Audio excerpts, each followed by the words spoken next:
Hi guys, and welcome to my review of the very first story arc in the New 52 Batman series that's being done by Scott Snyder and Greg Capullo. Now, Scott Snyder had an amazing run on Detective Comics in the old DC universe, and he made his own miniseries that was called Batman Gates of Gotham. It basically got most of the old Batman crew together: Cassandra Cain, Tim Drake, Dick Grayson as Batman, and the new Robin, Damian Wayne. And it was a miniseries that dealt with the backstory of Gotham City. And this whole first arc, it lasted about 7 issues, and it serves as a setup for the new crossover event over all of the Bat books that is called Batman Night of the Owls. But now that that event is slowly approaching, I want to give you guys my thoughts on Batman Court of the Owls. Now, Court of the Owls, through its 7 issues, follows the story of Batman as he is discovering the secret society of powerful people who have been controlling Gotham City since the 1600s. Batman, through this whole story arc, thinks that he knows the city. He thinks that this city is his. He knows everything about it. He is the expert on everything in it, and that he rules this city in a way. However, as we realize that the Court of Owls, we've realized that the Court of Owls has had this city long before Batman existed. Dick Grayson, or Nightwing, he actually puts it very well when he says, "Maybe something else had this city before you, Bruce. Maybe something dark and evil." And it really is this way because this whole story, it is connected to the Wayne family in a way that we don't know yet, and it's going to be revealed in the Night of the Owls crossover event. But Court of the Owls is actually a fantastic story for several reasons. First of all, you go into Batman's head through the whole arc. You follow Batman as he slowly discovers who the court is, what are they up to, and then the last few pages show a severely psychologically and physically broken Batman.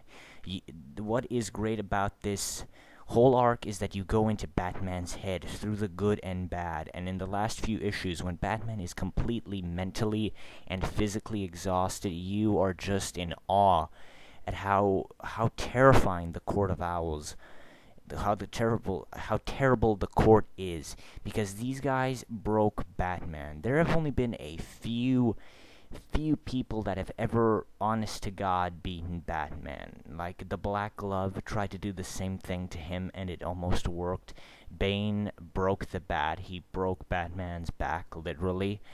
And the Court of Owls is now psychologically weakened Batman to a massive extent.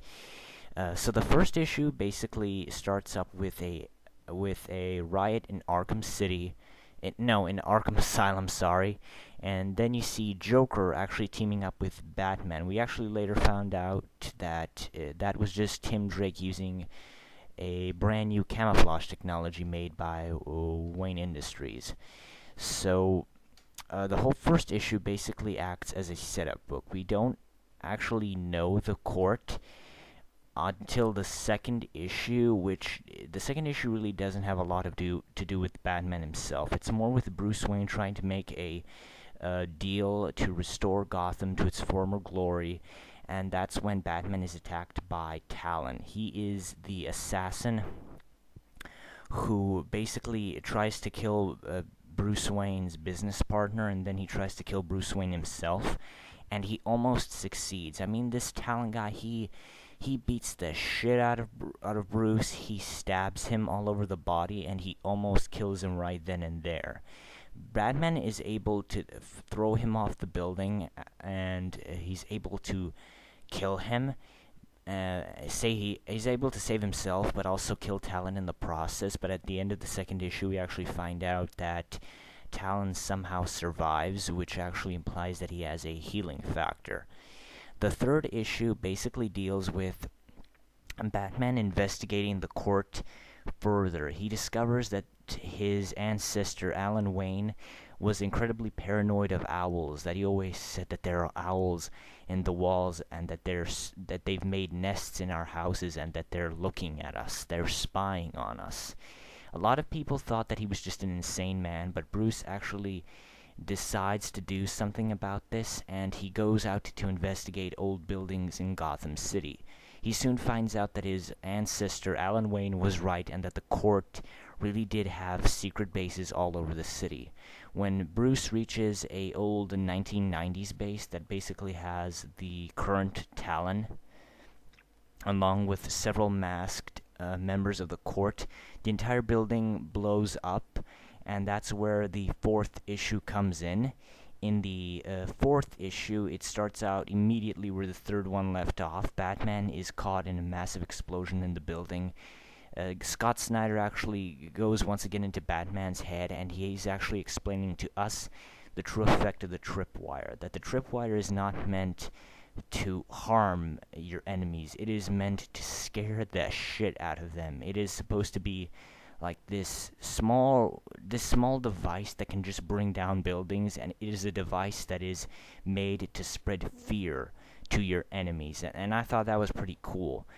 The rest of the issue actually deals with Bruce actually talking to Dick about how when he was a kid that he actually thought that the mugging was not simply a mugging, that he actually went on his first detective case after his parents were killed, and that he basically went to investigate, was this Court of Owls thing true? Actually, he got stuck in the attic in Wayne Manor, and that he was stuck there for up to a week without any food or water, and he basically decided, even as a kid, that a mugging was just a mugging. There was no big conspiracy behind it, so he just decided to leave it behind. And this is where Dick Grayson basically tells him, this city had to be controlled by someone else, Bruce. This city had to belong to someone before you, something dark and something sinister. At the end of the fourth issue, Batman is basically attacked by Talon, and he is dragged onto the labyrinth that is created by the Court of Owls.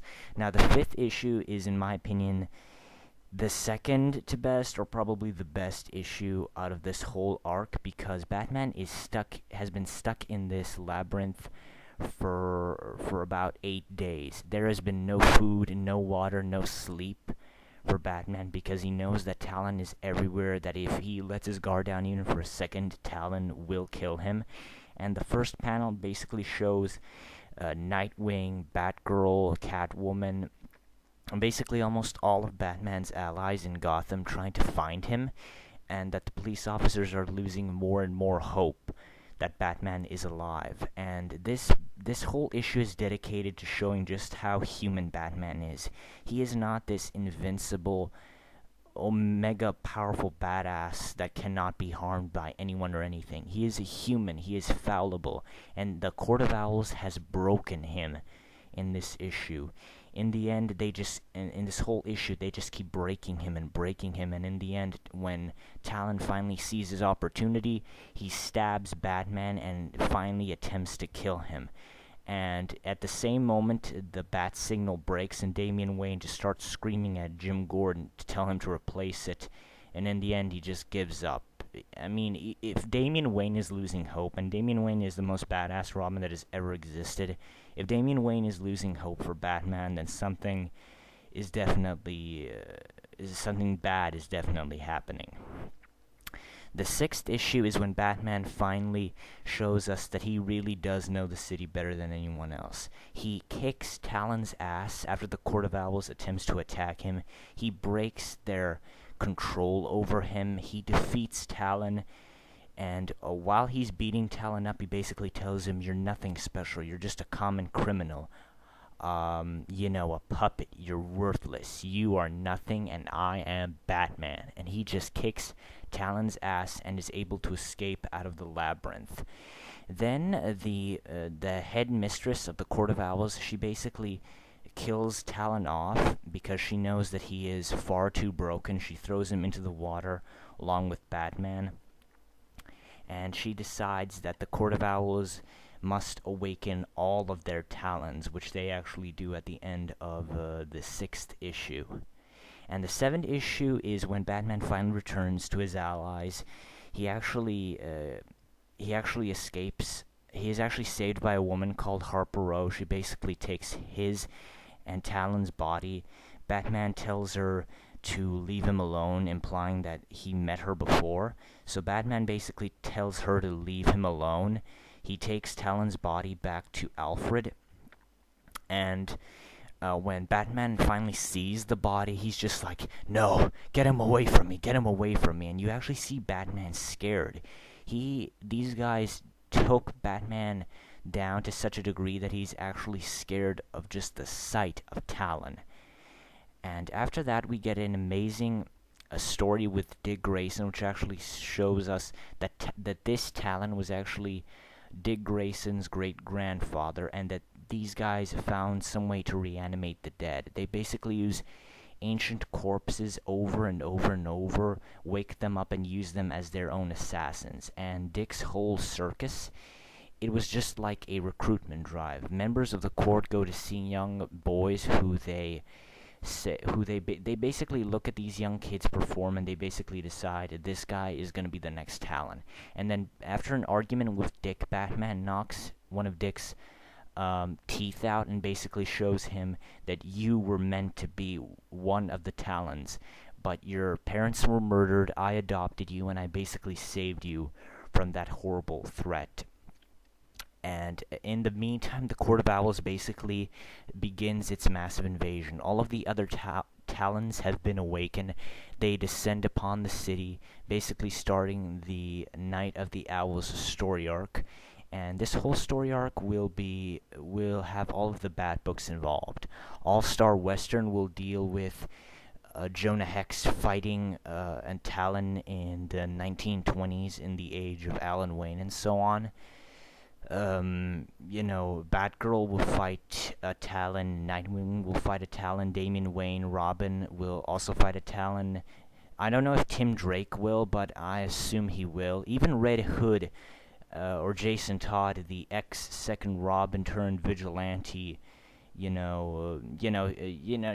Hood, he is basically a version of Batman who is willing to kill, but he's not psychotic anymore. But yeah, the point is, a Talon will also attack Jason Todd, which is also interesting. This might be a good way to bring Jason back to his family, because the current issues of Red Hood and the Outlaws have really shown him that he's not a psychotic anymore, that he actually wants to redeem himself in a way, and I hope they kind of touch on that. But yeah, this whole story arc has been fantastic. The art has been incredible, especially in the parts where we actually go into Batman's mind and we just see how psychologically broken he is. And I really have nothing bad to say about this arc.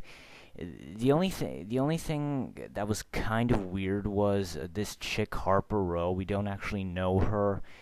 It's implied that Batman knows this girl from before, so I don't know what her involvement is. Could she be like the next Oracle or something? Because Barbara Gordon is Batgirl now, and there is no Oracle anymore. So that would actually be interesting if the Oracle becomes like a third rank for the Batman family to inherit. That would actually be kind of cool, in my opinion. But Scott Snyder, he did a fantastic job with this whole arc. I really can't say anything bad about this. This whole arc is a 10 out of 10. I just highly recommend for you guys to check this arc out. It is really, really awesome. And this is basically what I wanted from Batman Year One. It goes into Batman's head, and you see these guys just torture him over and over again until they bring him to the breaking point. So my final score for Batman Court of the Owls is a 10 out of 10. There is really nothing bad about this arc, and I cannot wait for the big Night of the Owls crossover that is coming up for the next 2 or 3 months. So, yeah, I'm out.